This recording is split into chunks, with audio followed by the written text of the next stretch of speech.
Era uma noite de tempestade no verão de 1505, e um jovem estudante de direito caminhava por uma estrada rural próxima à cidade de Erfurt, na Alemanha. Raios cortavam o céu escuro, trovões ecoavam pela planície, e o vento fustigava tudo ao seu redor. De repente, um relâmpago caiu tão perto dele que o impacto o jogou no chão. Aterrorizado, convencido de que sua morte era iminente, ele gritou uma promessa desesperada: "Santa Ana, ajuda-me! Eu me tornarei um monge." Aquele jovem de 21 anos chamava-se Martinho Lutero, e aquela promessa arrancada pelo terror mudaria não apenas sua vida, mas o curso de toda a história do cristianismo e do mundo ocidental. 2 semanas depois daquele episódio traumático, contra a vontade furiosa de seu pai, Martinho Lutero bateu às portas do mosteiro agostiniano de Erfurt e pediu para ser admitido. Hans Luder, seu pai, um mineiro que havia ascendido socialmente e investido tudo na educação do filho, sonhava vê-lo como um advogado próspero, talvez até conselheiro de príncipes. Mas Martinho estava determinado a cumprir seu voto. Ele acreditava que Deus havia poupado sua vida naquela tempestade e agora devia sua existência inteira ao serviço divino. O que ninguém poderia imaginar, nem mesmo o próprio Lutero, era que aquele jovem monge atormentado por dúvidas espirituais iria desafiar o poder mais temível de sua época, a Igreja Católica Romana. Dentro das paredes do mosteiro, Lutero se tornou um monge mais dedicado que seus superiores já haviam visto. Ele jejuava até desmaiar, passava horas em confissão relatando os menores pecados imagináveis, flagelava seu corpo, dormia sem cobertas mesmo no inverno rigoroso alemão, tudo na esperança desesperada de encontrar paz com Deus. Mas quanto mais ele tentava, mais atormentado ficava. Seu confessor, Johann von Staupitz, frequentemente ficava exasperado com as confissões intermináveis de Lutero.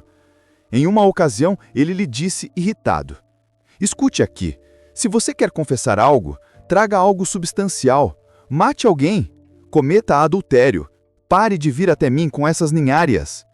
Mas Lutero não conseguia parar. Em sua mente, ele via um Deus severo, impossível de satisfazer. Um juiz cósmico pronto para condená-lo à danação eterna pela menor falha.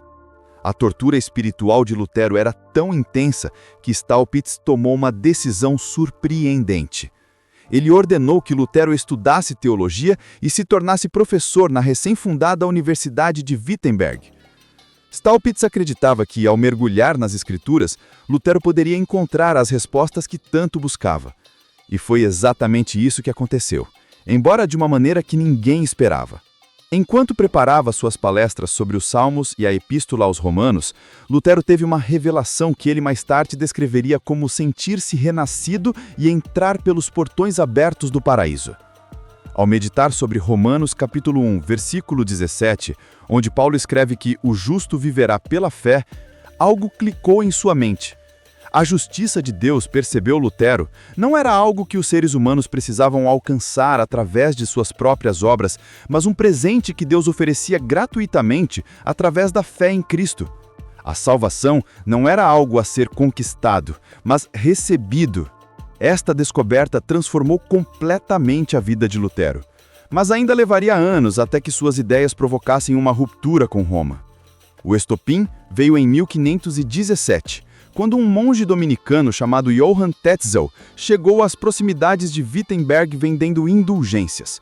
As indulgências eram documentos emitidos pela igreja que, segundo ensinavam, podiam reduzir o tempo que uma alma passaria no purgatório. Tetzel era um vendedor extraordinariamente eficaz, usando slogans pegajosos como "assim que a moeda no cofre cai, a alma do purgatório sai." Ele prometia às pessoas que podiam comprar o perdão não apenas para si mesmas, mas também para parentes já falecidos.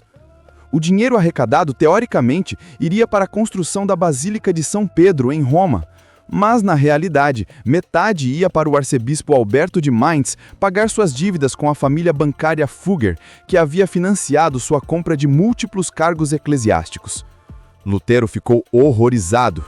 Seus paroquianos em Wittenberg começaram a confessar pecados e então apresentar indulgências de Tetzel, esperando absolvição automática sem arrependimento genuíno? Para Lutero, isso era uma perversão completa do Evangelho.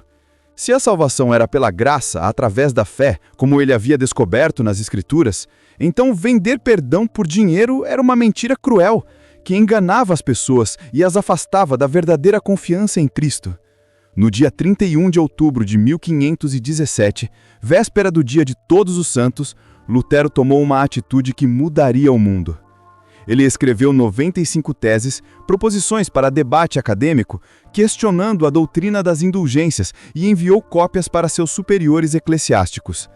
A tradição diz que ele também pregou estas teses na porta da igreja do castelo de Wittenberg, que servia como quadro de avisos da universidade, embora os historiadores debatam se isso realmente aconteceu exatamente assim. O que ninguém esperava era a velocidade com que as teses de Lutero se espalharam por toda a Alemanha. Graças à invenção relativamente recente da imprensa por Gutenberg, em poucas semanas, cópias das 95 teses circulavam por toda a Europa. Em poucos meses, haviam alcançado toda a Europa. As pessoas comuns, fartas de séculos de exploração financeira pela Igreja, abraçaram as ideias de Lutero com entusiasmo. Os elitistas humanistas viram nele um reformador que finalmente desafiava a corrupção institucional. Os príncipes alemães, ressentidos com o fluxo constante de dinheiro alemão para Roma, viram uma oportunidade política. Roma, inicialmente, não levou Lutero muito a sério. O Papa Leão X teria comentado que aquilo era apenas uma briga de monges alemães bêbados que logo se resolveria. Mas o assunto não se resolveu. Nos anos seguintes, Lutero foi convocado para debates, interrogatórios e audiências. Em 1518, ele debateu com o cardeal Caetano em Augsburgo, recusando-se a retratar a menos que fosse convencido pelas Escrituras ou pela razão clara. Em 1519, ele debateu com Johann Eck em Leipzig, onde, provocado por Eck, acabou admitindo que acreditava que papas e concílios da Igreja podiam errar. Esta foi uma afirmação explosiva. Se a autoridade final não estava na Igreja, mas nas Escrituras, então toda a estrutura de poder do cristianismo medieval estava em questão. Em 1520, Lutero publicou 3 obras revolucionárias que articularam plenamente sua teologia reformada: A Nobreza Cristã da Nação Alemã, O Cativeiro Babilônico da Igreja e A Liberdade do Cristão. Nestes textos, ele argumentou que todos os crentes eram priessor diante de Deus, que apenas 2 sacramentos tinham base bíblica clara, e que a fé cristã consistia numa liberdade paradoxal, livre de tentar ganhar salvação, mas comprometido em servir ao próximo por amor. Roma finalmente respondeu. Em junho de 1520, o Papa Leão X emitiu uma bula papal, Exsurge Domini, dando a Lutero 60 dias para se retratar ou ser excomungado. A bula condenava 41 proposições de Lutero como heréticas. A resposta de Lutero foi dramática e simbólica. Em dezembro de 1520, diante de professores e estudantes em Wittenberg, ele queimou publicamente a bula papal junto com volumes de direito canônico. Era um ato de rebelião aberta. A mensagem era clara. Lutero não reconhecia mais a autoridade papal sobre sua consciência. Ele havia cruzado o Rubicão. Em janeiro de 1521, a excomunhão foi formalizada. Martinho Lutero era agora, oficialmente, um herege. Mas excomungado não significava derrotado. Lutero tinha poderosos protetores, especialmente Frederico, o Sábio, eleitor da Saxônia, que insistiu que Lutero mereceria uma audiência justa no Sacro Império Romano. Em abril de 1521, Lutero foi convocado à Dieta de Worms, uma assembleia imperial presidida pelo jovem imperador Carlos V. A viagem de Lutero até Worms foi triunfal. Em cada cidade, multidões se reuniam para vê-lo e ouvi-lo pregar.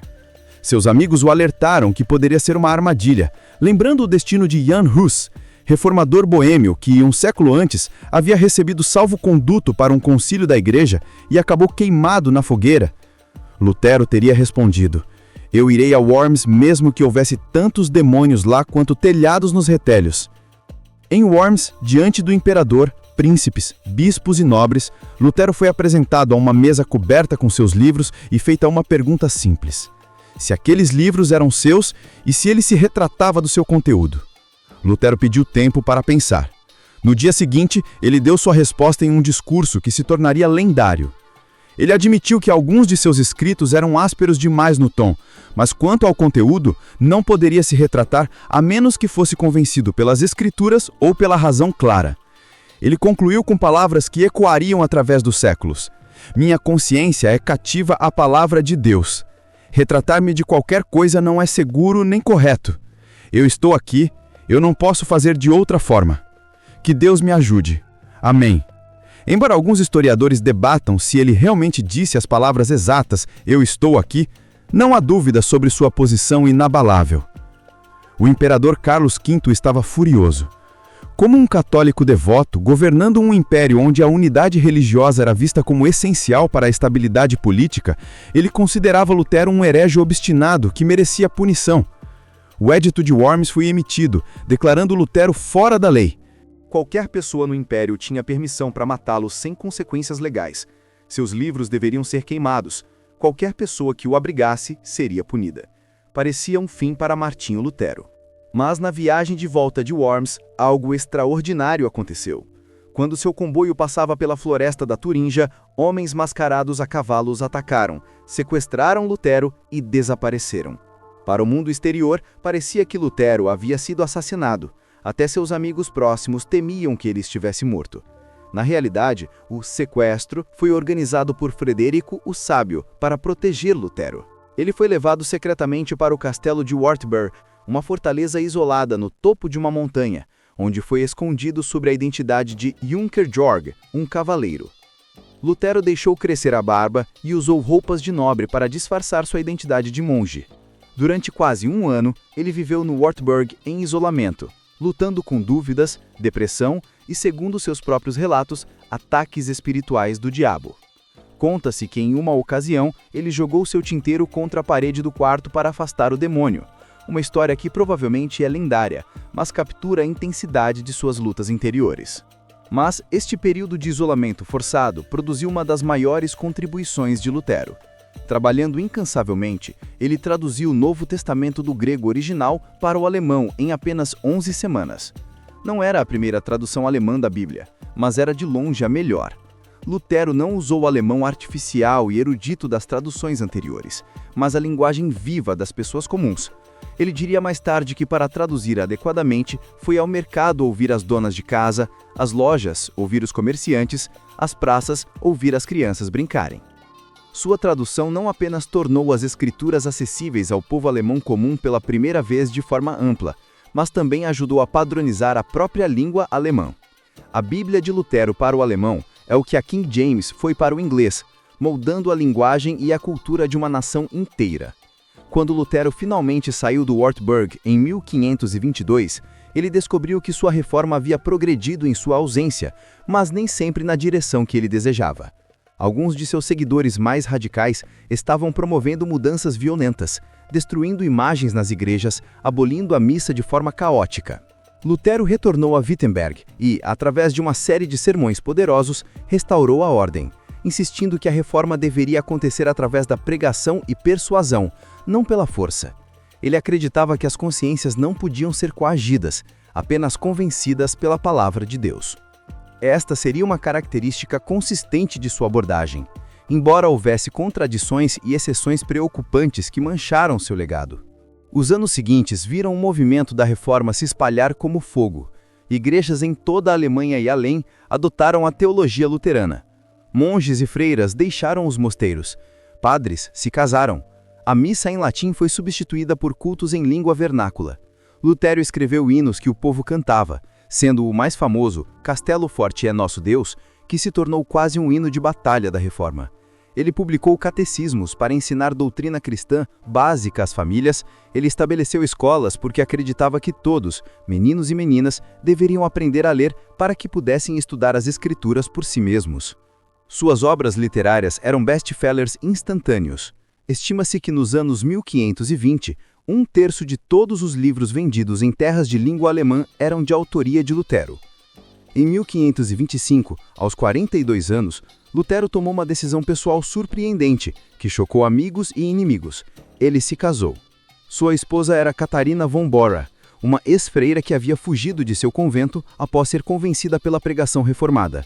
Lutero inicialmente organizou o casamento quase como um dever, para viver de acordo com seus ensinamentos sobre o celibato clerical ser antibíblico e para agradar o pai que sempre havia desejado netos. Mas o casamento se transformou em uma parceria profunda e amorosa.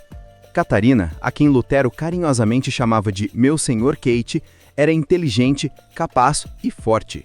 Ela administrava suas finanças, cuidava de sua saúde frequentemente precária, gerenciava uma grande propriedade, criava seus 6 filhos, acolhia estudantes como pensionistas e ainda encontrava tempo para debater teologia com os convidados à mesa.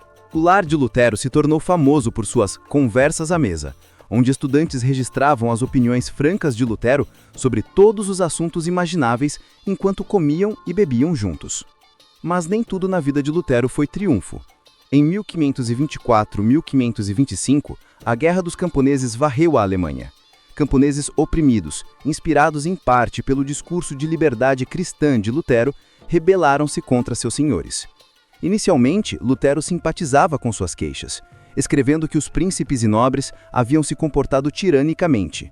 Mas quando a rebelião se tornou violenta, Lutero mudou drasticamente de posição. Em um panfleto chocante, intitulado Contra as Hordas Ladrões e Assassinas de Camponeses, ele insinuou que os príncipes deveriam esmagar a rebelião sem piedade, usando linguagem extremamente violenta. Quando os príncipes fizeram exatamente isso, massacrando talvez 100.000 camponeses, Lutero foi amplamente culpado. Muitos entre as classes mais baixas, que antes o admiravam, agora o viam como um traidor de sua causa. Este episódio manchou permanentemente a reputação de Lutero e levantou questões sobre as implicações sociais de sua teologia. Ainda mais perturbador foi o antissemitismo cada vez mais virulento de Lutero em seus últimos anos. No início de sua carreira, ele havia escrito de forma relativamente favorável aos judeus, argumentando que se eles tivessem sido apresentados ao evangelho verdadeiro, ao invés da versão corrompida da igreja medieval, muitos teriam se convertido. Mas quando esta conversão em massa não aconteceu, Lutero se tornou amargamente hostil. Em 1543, ele publicou Sobre os Judeus e Suas Mentiras, um tratado chocante que recomendava queimar sinagogas, destruir casas judaicas, confiscar livros de preces, proibir rabinos de ensinar, restringir viagens de judeus e forçá-los a trabalho manual. Este documento terrível seria citado séculos depois pelos nazistas para justificar suas políticas. Embora seja historicamente anacrônico culpar Lutero diretamente pelo Holocausto, não há como minimizar o horror de seus escritos tardios sobre os judeus, que permanecem uma mancha indelével em seu legado e uma advertência para como até reformadores podem abrigar pecados profundos. Lutero também brigou amargamente com outros reformadores. Sua disputa com Ulrico Zwinglio sobre a natureza da ceia do Senhor impediu a união dos protestantes alemães e suíços. Sua controvérsia com Erasmo sobre livre-arbítrio dividiu o movimento humanista. Sua linguagem em debates era frequentemente brutal e obscena, mesmo pelos padrões de sua época. Ele era um homem de paixões intensas, capaz de grande amor e grande ódio, de profunda fé e dúvidas devastadoras, de insights teológicos brilhantes e cegueiras morais chocantes. Em resumo, ele era profundamente humano, com todas as falhas que isso implica. Nos últimos anos de sua vida, Lutero sofreu de múltiplos problemas de saúde: pedras nos rins, artrite, problemas cardíacos, tonturas. Seu temperamento se tornou ainda mais irascível. Mas ele continuou pregando, ensinando e escrevendo quase até o fim. Em fevereiro de 1546, apesar de estar doente, ele viajou para sua cidade natal de Eisleben para mediar uma disputa entre nobres. Lá, ele pregou seu último sermão, concluindo apropriadamente sobre o tema de que somos todos mendigos diante de Deus, dependendo totalmente de sua graça. Na noite de 17 de fevereiro, Lutero sofreu dores no peito. Quando perguntado se ele estava pronto para morrer confiando em Cristo, ele respondeu claramente, sim. E então, expirou. Ele tinha 62 anos. O impacto de Martinho Lutero na história é difícil de exagerar. Ele não iniciou a reforma sozinho. Havia muitos outros reformadores trabalhando simultaneamente ou independentemente. Mas ele foi indiscutivelmente sua figura central e catalisadora. Sua insistência em que a Bíblia, não a tradição ou a autoridade eclesiástica, deveria ser a fonte final de doutrina cristã, mudou fundamentalmente a relação entre indivíduos e instituições religiosas. Sua doutrina da justificação pela fé proporcionou a milhões de crentes atormentados a paz com Deus que ele mesmo havia buscado tão desesperadamente. Sua tradução da Bíblia democratizou o acesso às Escrituras e moldou a língua alemã. Seus hinos enriqueceram o louvor cristão. Sua ênfase na educação universal deixou um legado de escolas e universidades. Seu casamento estabeleceu um novo modelo para o ministério pastoral. Mas o impacto de Lutero foi além do religioso. Sua defesa da consciência individual contra a autoridade coercitiva plantou sementes que eventualmente cresceriam em conceitos modernos de liberdade de consciência e direitos individuais. Sua divisão da cristandade ocidental em católicos e protestantes reconfigurou a política europeia por séculos. Sua insistência em que todo crente era um sacerdote diante de Deus tinha implicações potencialmente democráticas, embora o próprio Lutero fosse conservador politicamente e apoiasse a autoridade dos príncipes. Alguns historiadores argumentam que sua ética de trabalho, que via todo o trabalho honesto como vocação divina, contribuiu para o desenvolvimento do capitalismo moderno, uma tese controversa, mas influente. Avaliar Lutero requer equilibrar honestidade com suas falhas com a apreciação de suas contribuições. Ele não foi o santo imaculado que algumas tradições protestantes fizeram dele, nem o monstro que alguns críticos retratam. Ele foi um homem de seu tempo, compartilhando muitos dos preconceitos de sua época sobre camponeses, judeus, mulheres e autoridade política, enquanto também desafiava outros aspectos de sua cultura de maneiras revolucionárias. Ele foi um gênio religioso, com sérias falhas. Foi libertador de consciências, que também apoiou repressão violenta. Foi um defensor da graça que escreveu com ódio venenoso sobre aqueles que considerava inimigos. Talvez a lição mais importante do legado de Lutero seja precisamente sua humanidade falhada. A reforma que ele ajudou a iniciar enfatizava que todas as pessoas são pecadoras, necessitadas de graça de Deus. E isso incluía os próprios reformadores. Lutero teria sido o primeiro a admitir, em seus momentos mais lúcidos, que ele não era o herói da história da reforma. Cristo era. Quando estudantes queriam se chamar luteranos, ele inicialmente protestou, dizendo que eles deveriam ser chamados de cristãos, não por qualquer nome humano. A teologia que ele recuperou das Escrituras apontava consistentemente para longe dele mesmo e para Cristo. Hoje, quase 500 anos após sua morte, Lutero permanece uma figura fascinante e controversa. Suas estátuas adornam praças na Alemanha. Sua imagem aparece em selos e moedas. Seus escritos ainda são estudados por teólogos. O dia 31 de outubro, aniversário de suas 95 teses, é feriado em partes da Alemanha. Luteranos em todo o mundo, estimados em 70 milhões, traçam suas raízes espirituais até ele. Mas há também esforços contínuos para confrontar honestamente os aspectos mais sombrios de seu legado, especialmente seu antissemitismo, e aprender com seus erros tanto quanto com seus acertos. A história de Martinho Lutero é, em última instância, sobre um homem imperfeito usado por Deus para mudar o mundo. É sobre a coragem de ficar sozinho por convicção quando toda a pressão é para ceder. É sobre a busca atormentada por paz espiritual que ressoa com qualquer um que já se sentiu inadequado diante de padrões impossíveis. É sobre como ideias têm consequências, para o bem e para o mal.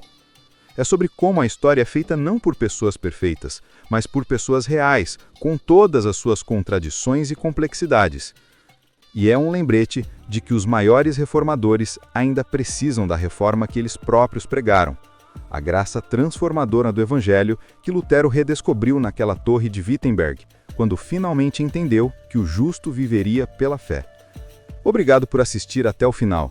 Se você gostou dessa história sobre Martinho Lutero, o monge que enfrentou um império e mudou o curso da história cristã, deixe o seu like no vídeo e se inscreva no canal para não perder os próximos episódios da nossa série sobre os heróis da fé. Ative o sininho das notificações para ser avisado quando publicarmos novos conteúdos sobre grandes vultos da história cristã moderna. Deixe também nos comentários qual personagem você gostaria de ver no próximo episódio. Sua participação é fundamental para continuarmos trazendo essas histórias inspiradoras. Que Deus te abençoe e até a próxima!